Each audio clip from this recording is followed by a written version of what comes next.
Next हम discuss करेंगे properties of inverse trigonometric functions.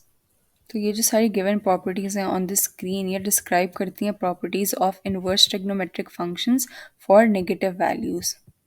तो सबसे पहले हमारे पास है sine inverse of negative x which is equals to the minus sine inverse of x, जहाँ पे एक्स इज़ बिटवीन -1 and 1।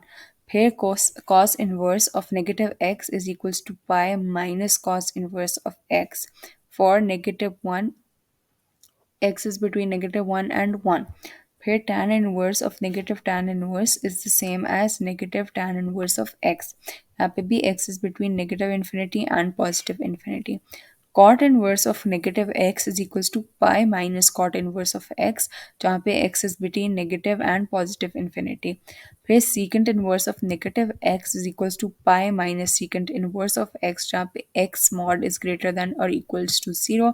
और lastly cosecant inverse of negative x is equals to negative cosecant inverse of x, जहाँ पे x mod is again greater than और equal to 0।